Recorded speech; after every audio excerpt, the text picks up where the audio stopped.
Are we up and running? Okay, thank you. I'm Michelle Rehill. I am the chairperson of the Northborough Library Trustees. I call this meeting to order at 7:04 p.m. I will read the governor's advisory regarding remote meetings. This open meeting of the Library Board of Trustees is being conducted remotely pursuant to Chapter 2 of the Acts of 2023, an act relative to extending certain COVID-19 measures adopted during the state of emergency signed into law on March 29th, 2023. All members of the Library Board of Trustees are allowed and encouraged to participate remotely. The act allows the Library Board of Trustees to meet entirely remotely so long as reasonable public access is afforded so that the public can follow along with the deliberations of the meeting. The public is encouraged to follow along using the posted agenda unless the chair notes otherwise. Members of the public who wish to view the live stream of this meeting may do so by going to Northborough Remote Meetings on YouTube via the link listed on the agenda. Ensuring public access does not ensure public participation unless such participation is required by law. This meeting will not feature public comment. I will now conduct roll call attendance. So members, when I call your name, please respond in the affirmative. Brittany Burns. Brittany Burns here. Mitch Cohen. Mitch Cohen here. Amanda DeRosa Millette. Amanda DeRosa Millette here. Pat Fonts. Pat Fonts here. Jim Hogan. Jim Hogan here. Jocelyn McKelney. Jocelyn McKelney here. Beth Thomas. Beth Thomas here. Richard Tucker. Richard Tucker here. I'm Michelle Rehill. I'm still here. Also with us tonight, we have Library Director Jennifer Bruneau and Assistant Director Caitlin Stacy. So I have no opening remarks for this evening. Done with that big long thing. So I was going to call for motion to approve the minutes from the January 14th and the February 11th meetings. There are a couple of typos that we will be correcting. For the January 14th meeting, it says at the bottom of the first page, it's the FY 2026 budget is what it should say. It says 2006. We have corrected that.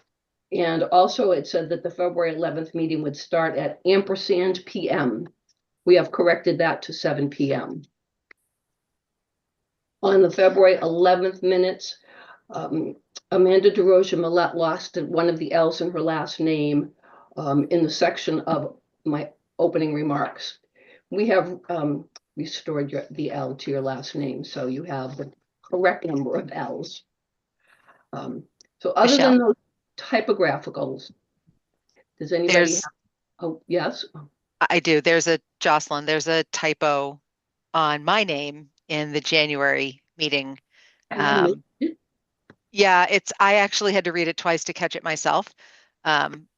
The motion under the April 10th library closure for staff training, the H is missing in my last name. It's Mickel-Heine. It'll help you remember it, Jim. Where is that? Under on the January meeting minutes, page 2 of the meeting minutes, April 10 library closure for staff training. The motion was made by Jay McKell. There should be an H-E-L-H-I-N-E-Y. Oh yeah, okay. Sorry about that. No worries. I actually misspell it myself quite a bit, so don't tell my husband. And just one more, I'm not listed at all on the January minutes as present or not present, but I think I was there.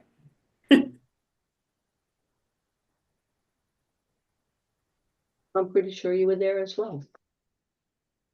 I seconded a motion, so I think that confirms my presence there. I think it does.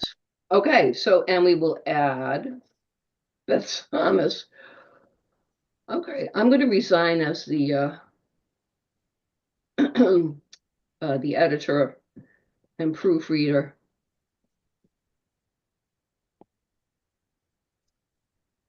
So, given all of those corrections for typos and the Addition of Beth Samus for the January 14th as being present at the January 14th meeting. Good grief. I'm losing it already and we haven't even approved minutes. Would someone like to make a motion to approve the minutes from January 14th and February 11th as amended for typographical errors? Michelle, Oh. I will make the motion that we accept the minutes of January 14th, 2025, February 11th, 2025 as amended in this meeting. I'll second. I'll email you, Jim. And Mitch, you seconded, right? Correct. All right, roll call. Oh, wait a minute, wait a minute. Now I have to get Jocelyn's name spelled correctly. We'll send you a little note. We'll fix it. All right, so all those in favor of accepting the motion of the minutes or the minutes. Can I rewind and start over? All those in favor of accepting the minutes as amended. Brittany Burns, Brittany Burns, aye. Mitch Cohen, Mitch Cohen, aye. Amanda DeRosa Millette, Amanda DeRosa Millet, aye. Pat Fonts, Pat Potts, aye. Jim Hogan, Jim Hogan, aye. Jocelyn McElhenney, Jocelyn McKellany, aye.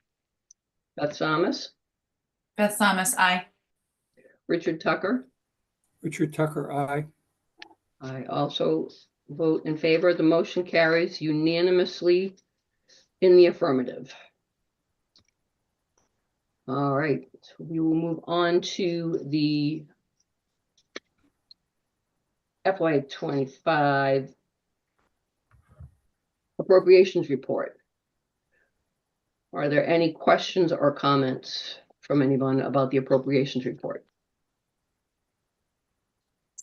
Seeing none, we will move on to the library director's report.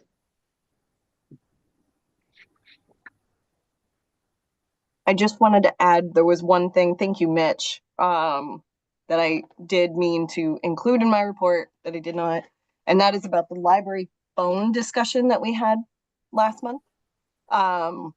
We were gonna do it a certain way, and then how long of a story do you want? Basically, we were approved by the Mass Library System to jump onto a subscription that they pay for, which is called Language Line Solutions, which is a translation service. So if we have patrons that we're working with who speak a language other than English, and we're having trouble communicating, we can now access this language line, which is just a live translator. So it's a real human translator for any number of different languages. So when I found out we were approved for that, it sort of changed what we need in an extra phone, because we would also like whatever solution we have for patrons to double, so that if we need a private area for somebody to sit with us while we're using a translation service to help somebody, we can have the phone for that as well. But that changed the way that I want the phone to work. And we were thinking about using an app on a laptop. I don't think that's the best solution now. So we're kind of going back to the drawing board on that one.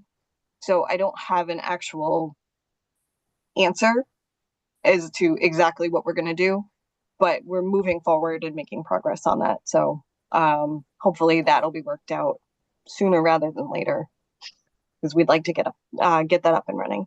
So that was an addition to my report. Does anybody have any questions about anything else?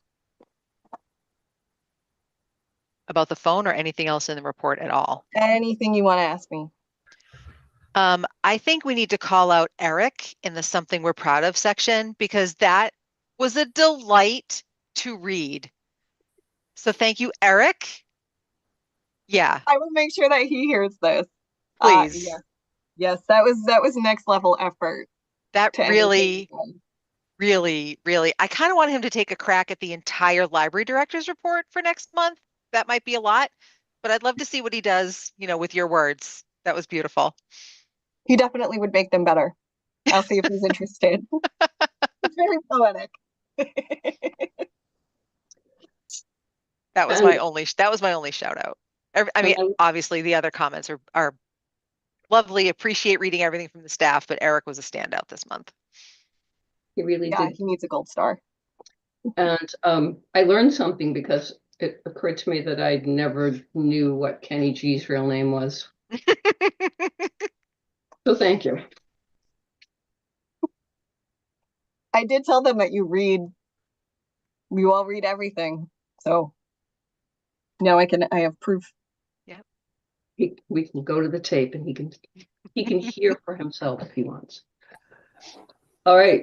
And then I would just add that a warning to the Long Range Planning Committee. I will be contacting you in the next couple of days to see if we can set up a time to meet and I'll go over the information that I got from my previous meeting with Jen.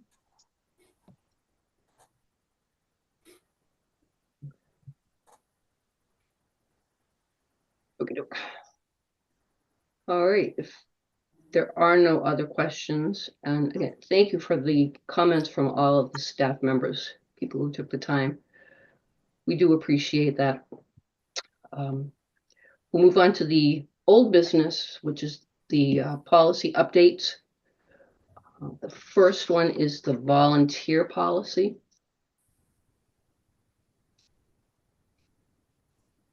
Anyone have any questions or input, comments on the volunteer policy? Just a question. Do you get many probationers that are, the judges sentence them to do, so many hours of community service? Do you get that here? So we get requests for it. What we've learned through those requests is that the library does not always qualify. It's been a while since we've dealt with the specifics of this program. Caitlin might remember what the name of the list is that we have to be on that we weren't. I can't remember the name of the list just off the top of my head, but yeah, we have to be essentially on a list of like approved places and organizations that wherever they've gotten the order from, like we have to be on that approved list. And you're not on it, right? No, we are not on it. Okay. Yeah. So just wondered. Yeah, it's not, we don't get one a month necessarily, but certainly a couple every year we'll ask.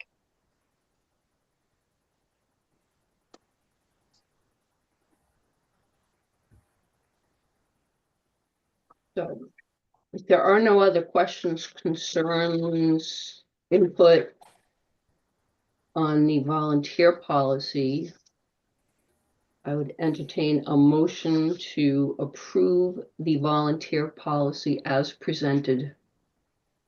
I'll be happy to make that motion. I'll move that we approve the volunteer policy as presented. Thank you, Mitch. Do I have a second? Second. I'll second. All right, who got there first? Was it Patricia? Yeah. Pat, did you do that? All right. I'm giving Pat the second on that one. All right, I will now do the roll call vote for approval. All those in favor of accepting the volunteer policy, the updated policy, volunteer policy as presented. Brittany Burns, Brittany Burns, aye. Mitch Cohen, Mitch Cohen, aye. Amanda DeRosa Millette, Amanda DeRozier Millette, aye. Pat Fonts, Pat Fonts, aye. Jim Hogan, Jim Hogan, aye. Jocelyn McHelney, Jocelyn McHelney, aye. Beth Samus, Beth Samus, aye. Richard Tucker, Richard Tucker, aye. and I, Michelle Rehill, also vote in favor of that. The motion carries unanimously in the affirmative.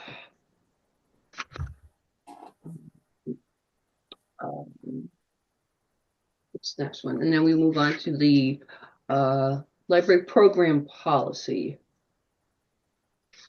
I did get a couple of comments or questions for this one. I just want to run through, I think there's 3. There was a question under funding and fees, whether it says at the library's director's discretion. No, where am I? Basically, yes, okay. Library partners may receive permission from the library director or designate to sell their original designs or creative works as part of a library program. The question was, does that apply to just, for example, the book that they're promoting, or could they also sell like other books in that series or other books that they had published?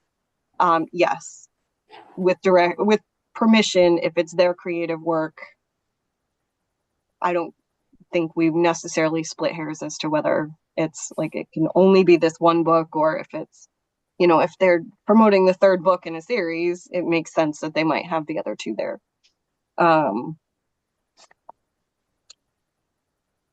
The same section, no, I'm going to come back to that one actually, because I have a question about that one.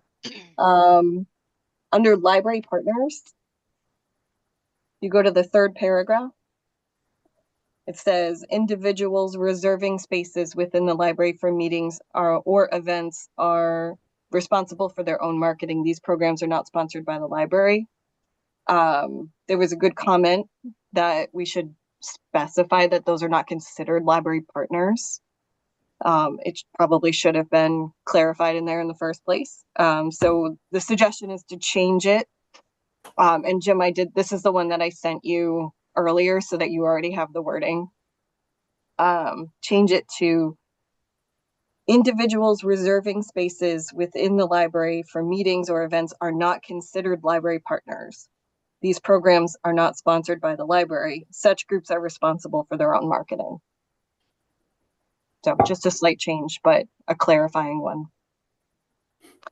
And then the other one is back to funding and fees. So I'm sorry, I skipped around for a little bit. The first sentence, municipal appropriations are not used to cover program fees, is generally true, but may not always be true. So the question is, like, I'm happy either way. We could strike that out entirely and just have this sentence or have the paragraph start with the library receives funding for library programs. Or if you have a suggestion for how to clarify it, I think the intent was to tell people that generally we're not using appropriated funds, which come out of, our town budget every year for library programs. And that is almost always true. But there are feasible scenarios in which, we may have a consultant doing a program or something similar to that, where there may be a portion of our municipal budget that is actually going towards that program. So we want to be precise about the language while trying to be transparent. So I'm happy if you want to just scratch that sentence, but what do you think?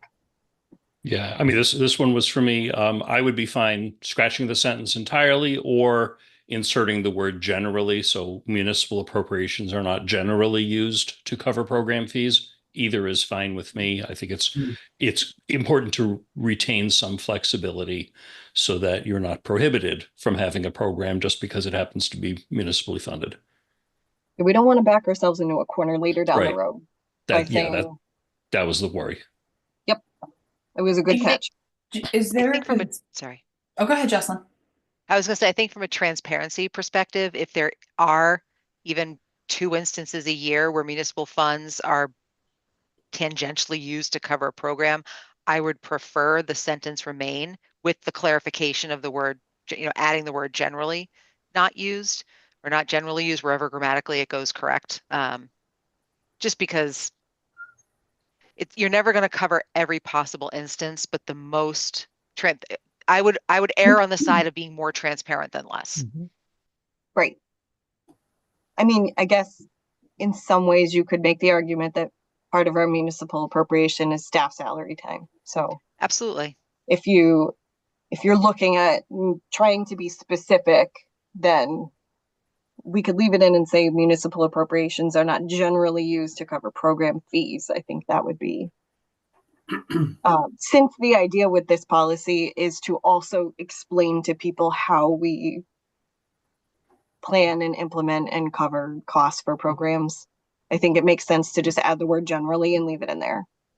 I think it also is a call out the fact that even though we do receive funding from the town, it doesn't cover, like it almost backs up the additional funding that we look for from other sources, because those funds typically do not cover the cost to run these programs. And I think if anyone, has an issue with the program, it helps them to know that it's not their taxpayer dollars putting on this program they don't support. Yeah. So that's why I think it's good to keep the sentence in there, just because I feel like that's where you'd get questions about it. So just to head it off. And it's one too where, since it's a new policy, we'll probably want to look at this in a year's time anyway and make sure that it actually did what we wanted it to do. So that's one where we could always come back to it if the word generally turns out to be problematic in any way. I don't see it being problematic. I see it being more clear than the way that it was presented at first. So I would be happy with that. Were there any other? Oh, sorry, go ahead. We're inserting the word generally. Yep.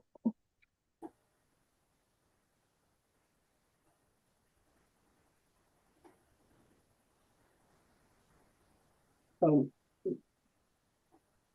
Okay. there's insertion of the word generally, and then the clarification on the individuals reserving space are not considered library partners. So with those two small changes to the policy, are people comfortable with this policy as it's presented with No, those not yet. couple I have updates? something. First of all, I need to go back to the point you just raised, Michelle. Exactly where is that language?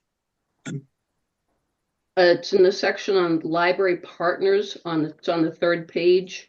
Yeah. And it's 1, 2, 3, 4th. It's the last section of the library partners, the last paragraph, I mean, sorry. Okay, and what's the language going to be? Jen sent it to you, but it will be individuals reserving spaces within Oh, the I've library. got that. Okay, yep, got You it. got that That's one? the one. Okay, yep. Got it. Okay. So it clarifies that they are not partners. They're not considered library partners. Got that. Okay. All right. And then I have a question myself. It's not, I wouldn't ask for this to be a change or anything. But it's something I think we might want to consider. I'm a member of the Garden Club, and we used to meet in the library monthly. Our monthly meeting used to be there. But apparently there arose an issue because we collect our annual dues at one of our meetings.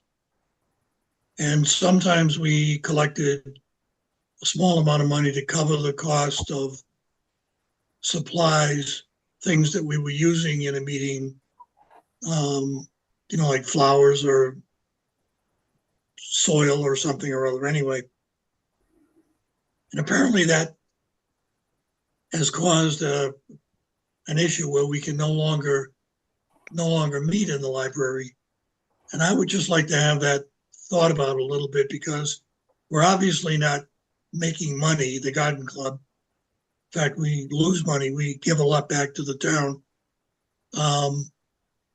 And so we're not a fundraising or not a money-making organization. We're just covering some expenses. So I think I'd like to have that, maybe a conversation with the Garden Club about that at some point. So yeah, so I've had several conversations with the Garden Club over the last couple of years about some of the programs. The two that I can remember offhand specifically they were selling tickets as a requirement to attend one program, which does go against our meeting room policy. And I believe the other one was the same.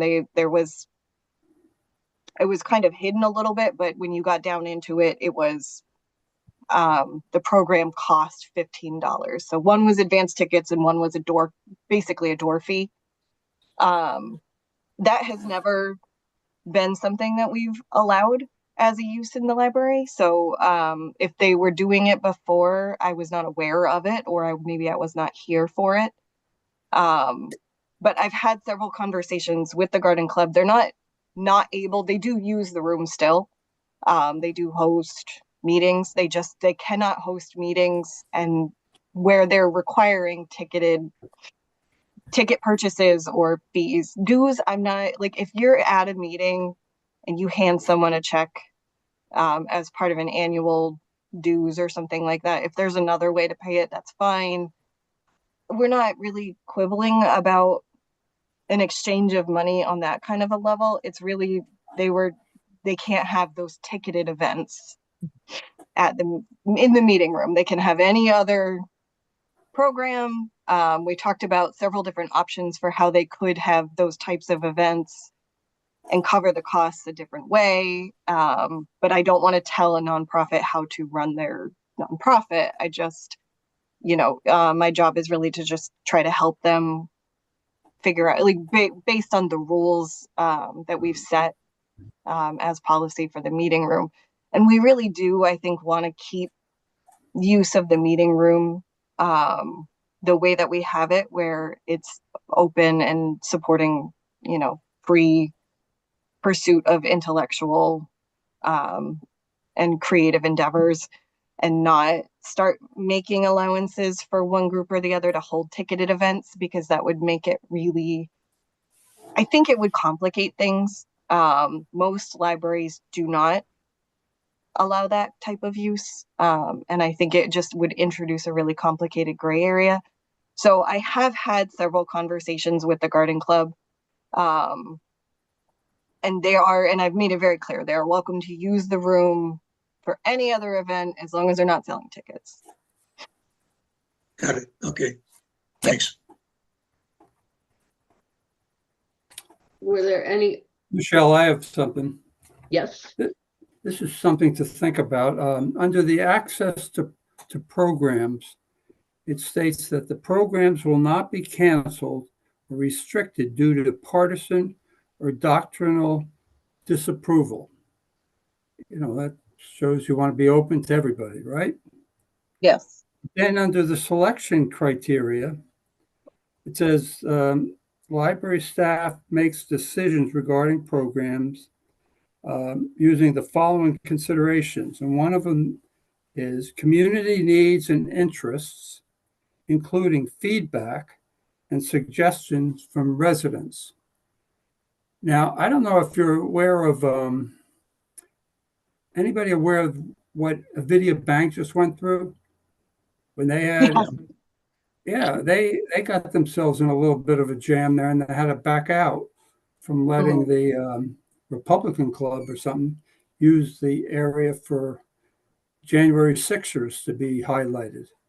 I'm just a little concerned that when we say on paper that we're not going to restrict or cancel due to the content of the program, we may. Do we want the American Nazis to use our? I mean, what would we do for that? So that's different. And you have wandered into something that we have thought about at the library ALA National Conference for the last 20 years. Use of the meeting room by outside groups falls under a different policy than this one.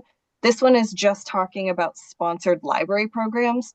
So I would very much hope that Caitlin would probably not book the American Nazi Party to do a program for the library. No, we would probably shy away from political programming as a general rule on either side. Library sponsored, that's fine.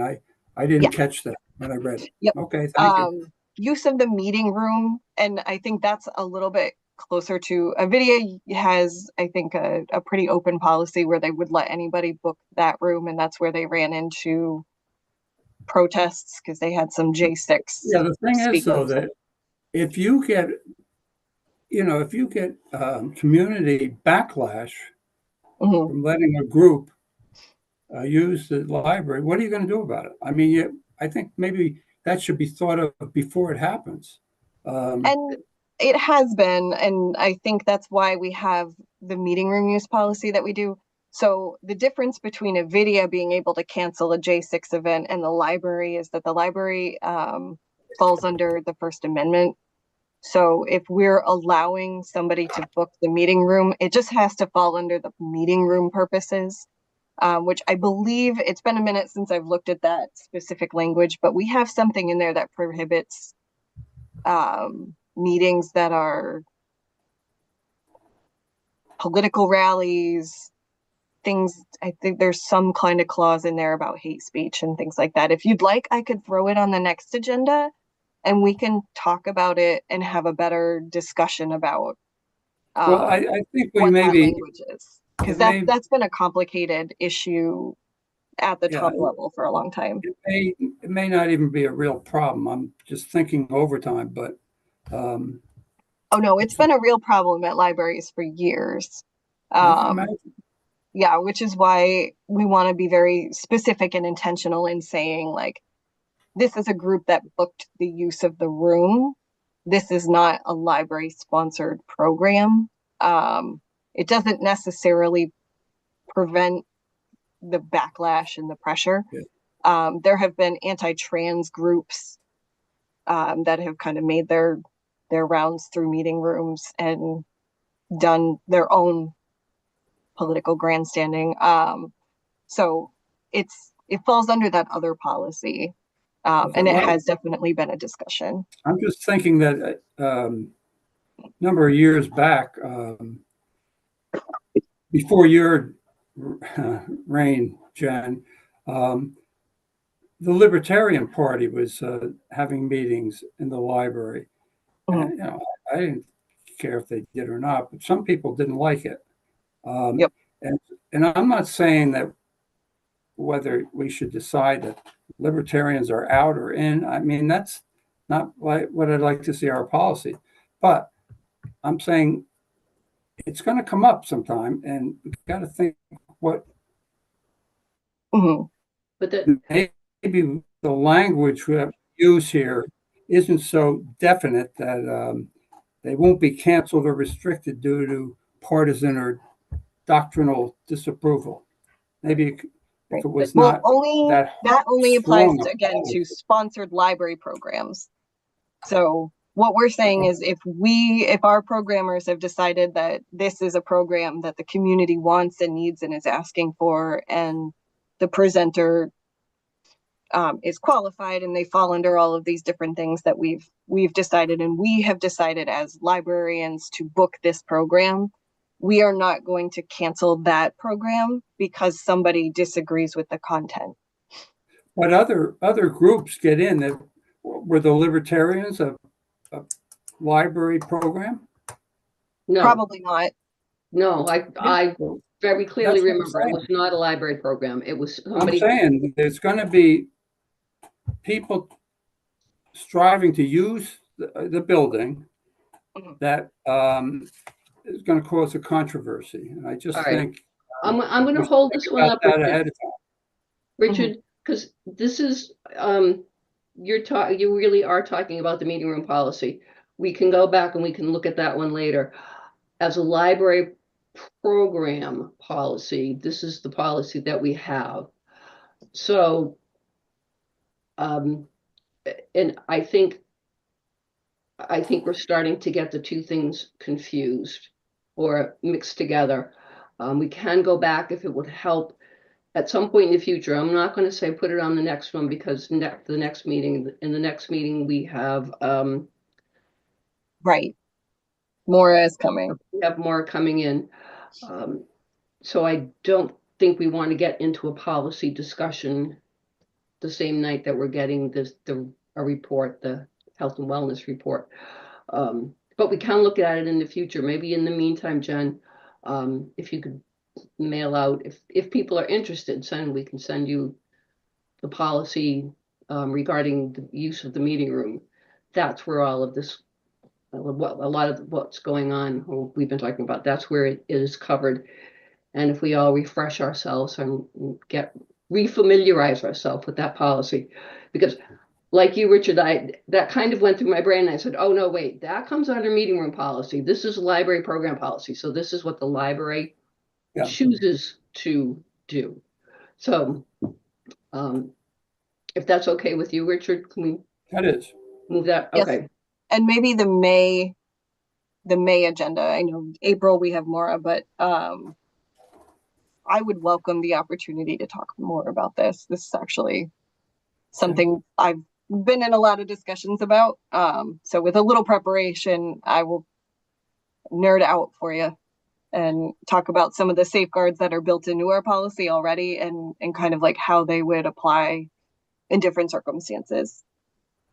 I think Richard has raised a really interesting point, an important point, and I agree. The May meeting, we could talk about it.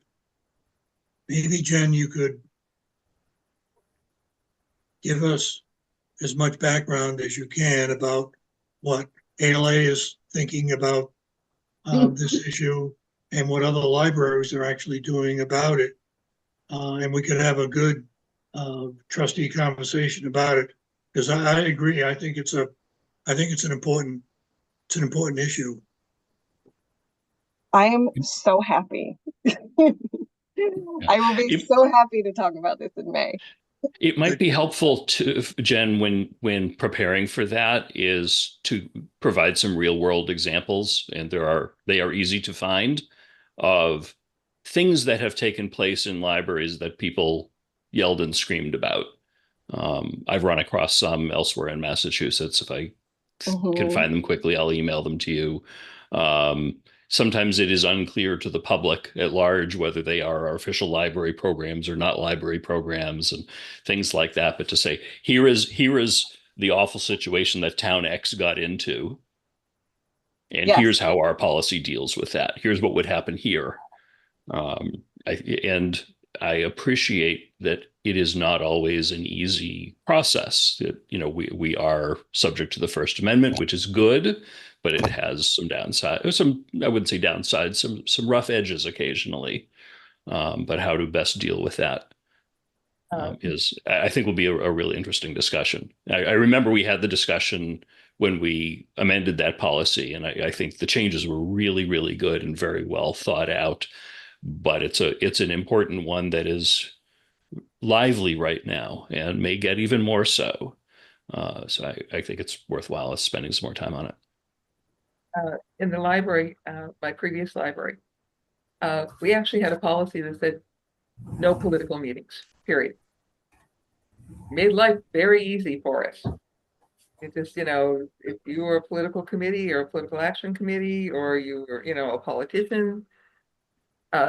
a politician doing politics as opposed to policy. Say if Jim McGovern wanted to show up and held a meeting, you'd probably let him in because he is a congressman. He's going to present agendas. But the Democratic Town Committee, the Republican Town Committee, no politics, no political committees were allowed to meet in that library. It just made it. And if that got challenged now, I think it would actually get pushback from legal, because restricting speech and it's one thing to have a political rally. It's another thing. Like the Democratic Town Committee meets in the meeting room. They have planning sessions. They're conducting business. They're not holding a rally. They're not encouraging people to. Right. Yeah. There's differences between fostering and giving people a space to talk about. Maybe they're planning a protest. A planning meeting is fine. Having the protest, well, I guess it depends. But there's certain legal distinctions between what's political activity that's protected free speech and what is like a political event. And it's interesting, and I will talk forever about this. So can't wait till May. No, I'm yeah, gonna stop right you can now. only imagine. Michelle's like, stop it. This is not Yep, on nope, task. sorry, because we're I want to bring us. discussing the library program policy and have to vote on that, not the meeting room policy. Would you Brittany, like a motion? something?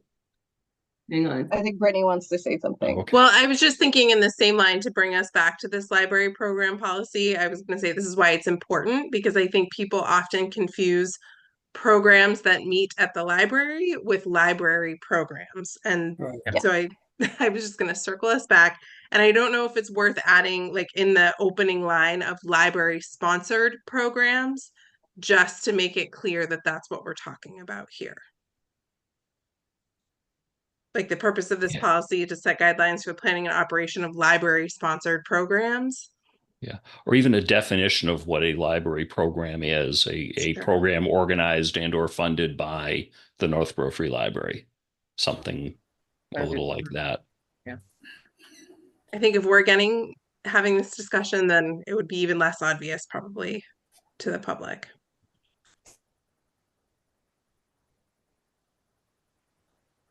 So is there a specific change to the language that you would like to propose?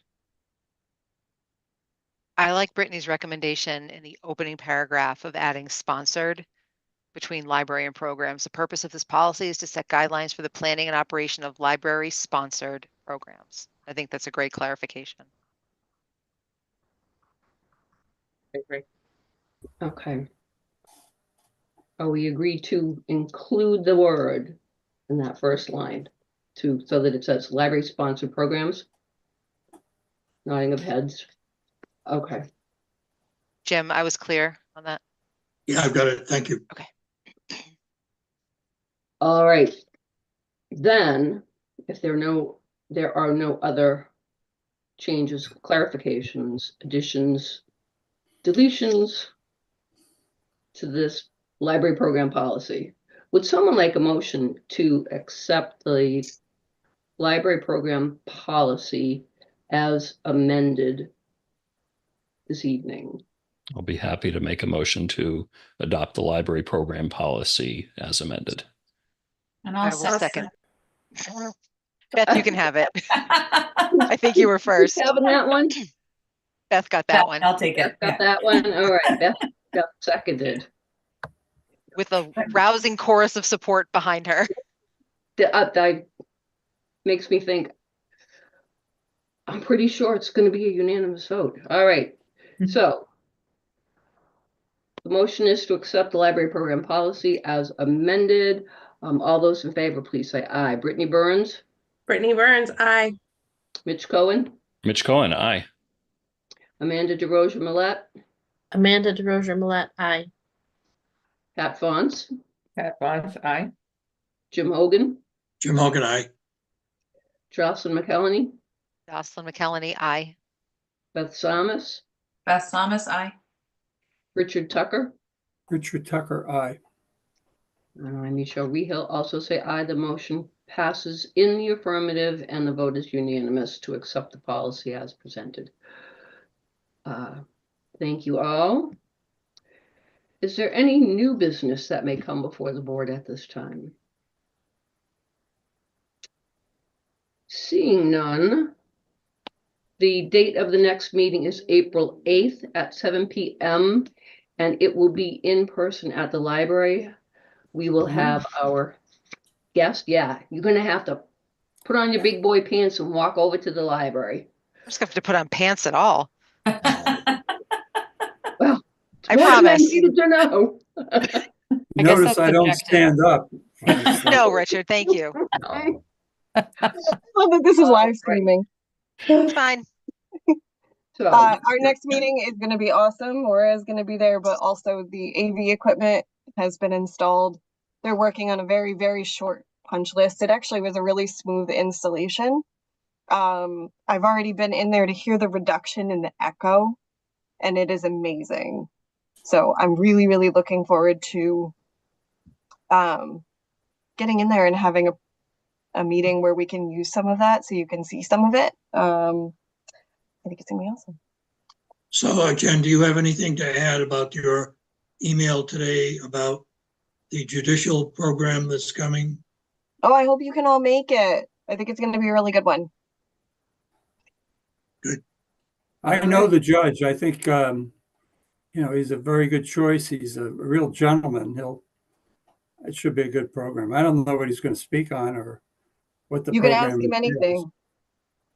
Anything, huh? Okay. Yeah, I'll be they have a sitting little next, QR code so you can submit questions ahead of time. So, I'll be sitting next to you, Richard. Richard, you can fact check him. Real time. All right. At this time, we're done. I move we adjourn. Second. Thank you, Jocelyn. You're Was that a welcome. Thank you, You can have Mitch. that one, But Jocelyn. we're having so much fun. Jocelyn moved, Mitch seconded that we adjourn the meeting. I will do the roll call vote. All those in favor of adjourning the meeting at this time, Brittany Burns, Brittany Burns, aye. Mitch Cohen, Mitch Cohen, aye. Amanda DeRosa Millette, Amanda DeRosa Millette, I. Pat Fonts, Pat Ponce, aye. Jim Hogan, Jim Hogan, aye. Jocelyn McElhenney, Jocelyn McElhenney, aye. Beth Samus, Beth Samus, aye. Richard Tucker. Richard Tucker, aye. Michelle Rehill also says aye. The motion carries in the affirmative. It is unanimous. The meeting is adjourned at 7:50 p.m. Thank you all for being here. And thank you, Good night. KW. Good night.